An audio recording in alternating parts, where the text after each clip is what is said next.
ඔයාටත් ඉන්නේ බෝලයක් වගේ සුරතලෙන්ද. අපේ සුරතල් සතුන්ගේ පෝෂණය සම්බන්ධයෙන් කතා කරද්දී ඒගොල්ලන්ගේ මහත බර අධික ලෙස වැඩි වෙන එක ප්‍රධාන පෝෂණ ගැටලුවක්. බර වැඩි වෙන එක ගොඩක් ලෙඩ රෝග වලට මඟ පාදනවා. මේකෙදි සිද්ධ වෙන්නේ ඒගොල්ලන්ගේ ඇඟ ඇතුලේ තියෙන අවයව වටා අධික ලෙස මේදේ තැම්පත් වෙන එක. ඒගොල්ලන්ගේ බර වැඩි වෙන්න අධික ලෙස වැඩි වෙන්න බලපාන හේතු කීපයක්ම තියෙනවා. අපි පාලනයකින් තොරව කෑම ලබා දෙන එක, කැලරි වැඩිපුර තියෙන කෑම ලබා දෙන එක, හෝමෝනවල තියෙන අසමතුලිත තත්ත්ව, වයසත් එක්ක එන ප්‍රශ්න, ඒ වගේම සමහර අයට වන්ද කරන සැත්කම් කරපුවාම මේ අධික ලෙස පාලනයකින් තොරව බර වැඩි වෙන එක අපිට දැක ගන්න පුළුවන් වෙනවා. අපි දැන් බලමු මේගොල්ලන්ගේ මේ ඇති වෙන බර වැඩිකම නිසා ඇති වෙන අනිත් රෝගී තත්ත්වයන් මොනවද කියලා. ප්‍රධානම ගැටලුවක් තමයි දියවැඩියා තත්ත්වය. ඊළඟට ඒගොල්ලන්ගේ ජොයින්ට්ස් වල ප්‍රශ්න එන්න පුළුවන්. මොකද ඇඟේ බර වැඩි වුණාම ඒ ඔක්කොම ප්‍රෙෂර් එක දරා ගන්නව නැත්නම් එයාලගේ ඇඟේ තියෙන ජොයින්ට්ස් වලින්. එතකොට මේ ජොයින්ට්ස් ගෙවෙනවා, ඒ ආශ්‍රිතව තියෙන පටක හානි වෙනවා. ඒ වගේ ප්‍රශ්න එන්න පුළුවන්.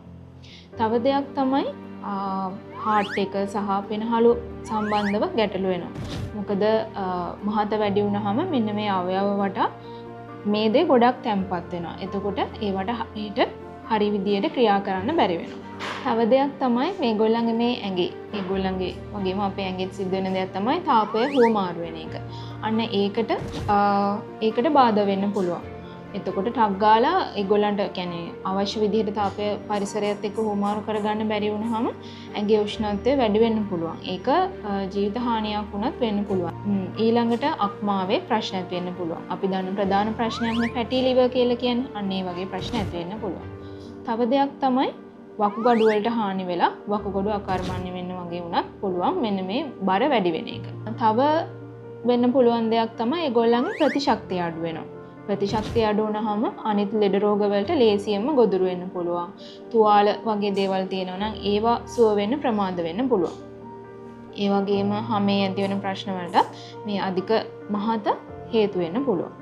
තව මේ මහත නිසා ඇති වෙන ප්‍රධාන ගැටලුවක් තමයි සර්ජරියක් කරද්දී. කියන්නේ ඔපරේෂන් එකක් කරද්දී අපි යාලව සිහි නැති කරනවානේ. ඒකට සිහි නැති කරපුවාම හදිසියෙවත් එයාලට හුස්ම ගන්න අපහසුතාවයක් ආවොත් ඒක හපව යථා තත්ත්වයට පත් කරන්න අමාරු වෙන්න පුළුවන් මෙයාගේ මේ ඇඟ ඇතුලේ තැම්පත් වෙලා තියෙන අධික මේදේ නිසා.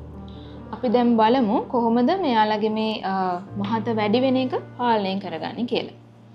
අපි සුරතල් සතෙක් හදන්න පටන් ගනිද්දිම බ්‍රීඩ් එක අනුව අපි දැනගන්න ඕනේ මෙයාගේ වයසත් එක්ක බර කොහොමද අපි තියා ගන්න ඕන කියලා.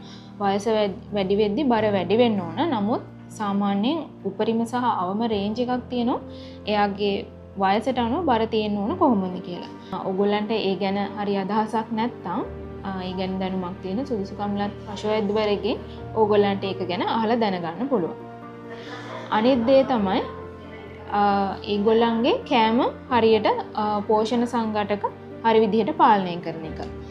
කාබෝහයිඩ්‍රේට් එහෙම නැත්නම් කැලරි අඩු ආහාර වේලක් වෙන්න ඕන. ඒ කියන්නේ බත් ගොඩාක් කාබෝහයිඩ්‍රේට් ගොඩාක් අඩංගු වෙන කෑම වේල ඒගොල්ලන්ට දෙන්න හොඳ නැහැ. ෆයිබර් එහෙම නැත්නම් තන්තු වැඩි ආහාරයක් වෙන එක හොඳයි. ඒ වගේම ප්‍රෝටීන වැඩිපුර තියෙන ආහාරයක් හොඳයි ඒගොල්ලන්ට අවශ්‍ය පෝෂණ සංඝටක සපයන්න. අනිත් දේ තමයි අවශ්‍ය පරිදි ව්‍යායාම ඒගොල්ලන්ට ලබා දෙන එක. බරපතල දේවල් නෙමෙයි අපි කියන්නේ. විනාඩි 30ක් 45ක් විතර ඒගොල්ලන් ඇවිද්දවන්න එකයි අනේක පුළුවන් නම් පීනන්න වගේ ඒ වගේ දෙයකට යාළුවෝ යොමු කරන්න පුළුවන්. අපි පොඩි බලු පැටියෙක් හදද්දී මාසෙන් මාසේ ඒගොල්ලන්ගේ බර වැඩි වෙන්නේ කොහොමද කියන එක ගැන දාලා අදහසක් අපිට තියාගන්න පුළුවන්. එතකොට ඒගොල්ලන්ගේ බර වැඩි වීගෙන එනවා වගේ නම් අපිට ඒක ලේසියෙන්ම පාලනය කරගන්න පුළුවන් ගොඩක් අවදානම් තත්ත්වයකට යන්න කලින්. ඕගොල්ලන්ගේ සුරතලාගෙත් මේ වගේ පෝෂණය සම්බන්ධ හෝ අධික මහත ගැන ප්‍රශ්න තියෙනවා නම් ඒ ගැන දැනගන්න පහලින් කමෙන්ට් එකක් දාන්න.